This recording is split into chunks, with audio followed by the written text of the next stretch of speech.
What's up, Rise Nation? How y'all doing today? So I think we should all sit back and realize something about these college football players. It's not just about money, but let me tell you some of the things I was going through as a five-star recruit. So we all know that these guys and these coaches, they do anything to get the player they want to come to their school.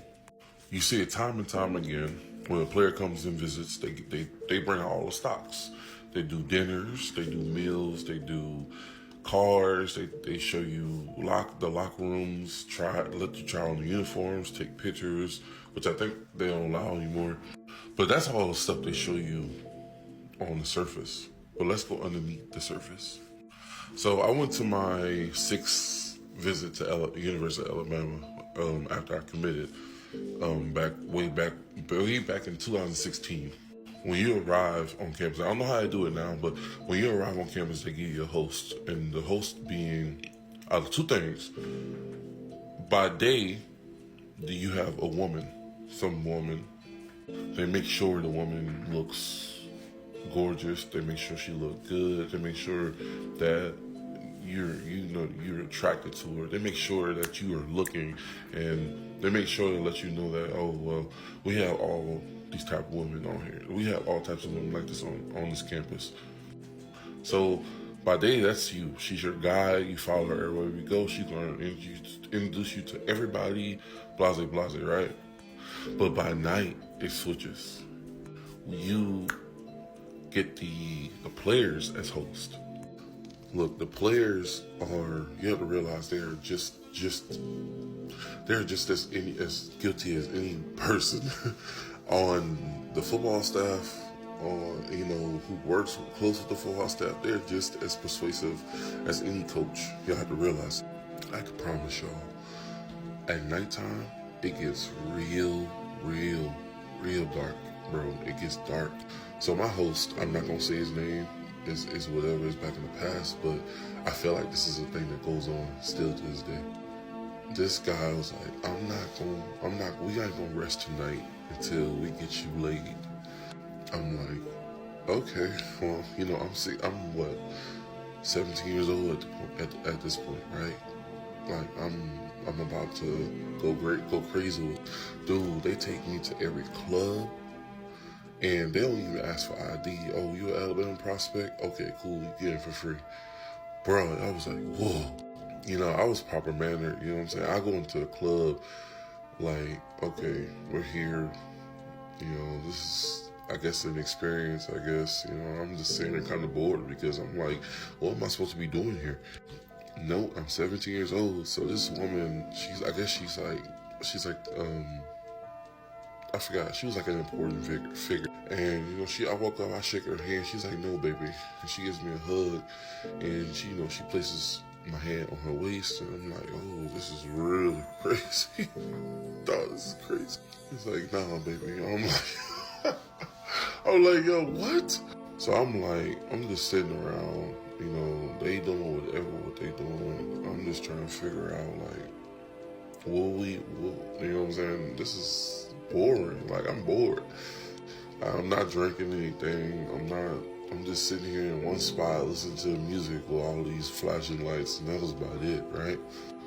But then we leave.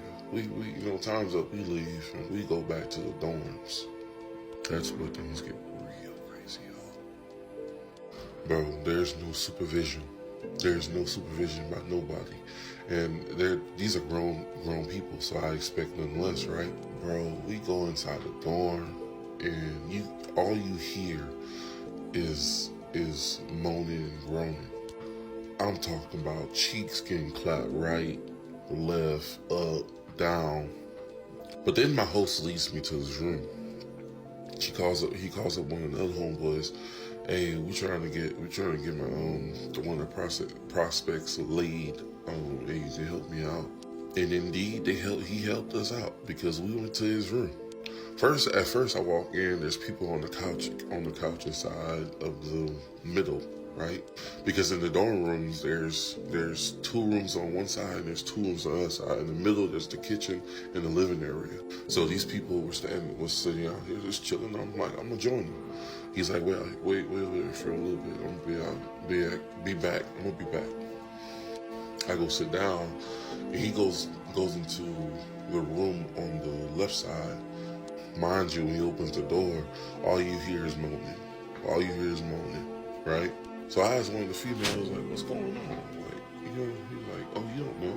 I was like, no, I don't know either. I'm just here. I'm a 5-star recruit from Texas. Like, I'm trying to figure out if I'm trying to go play some football here or not. She's like, oh, well, they're in there doing some business. I was like, business? I was like, what the hell is she talking about?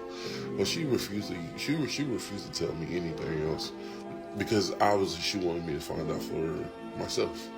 Bro, when I went inside of this room, bro,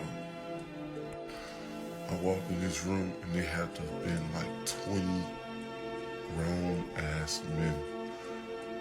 And there's a twin-size bed with a female, one female.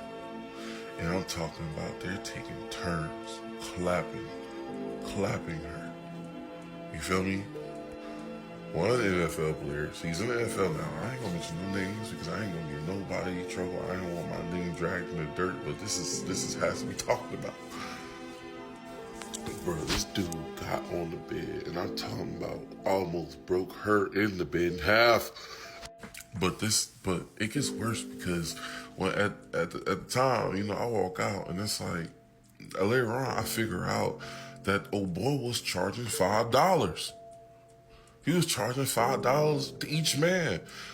You feel me? He was charging $5 to have sex for 10 minutes.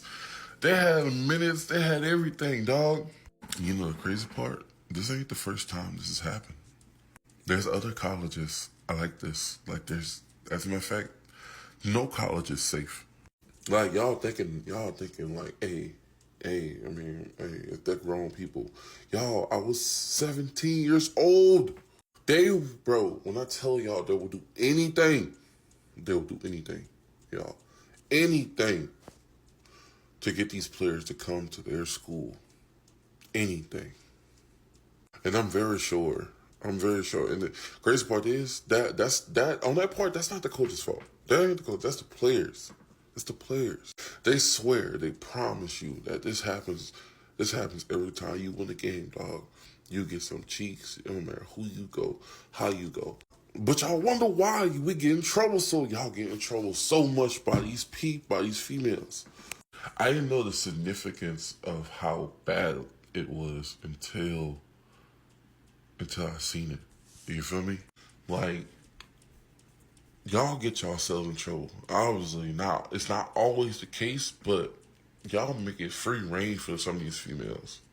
Y'all remember, 20 dudes in one room, one girl, $5, 10 minutes. Think about it.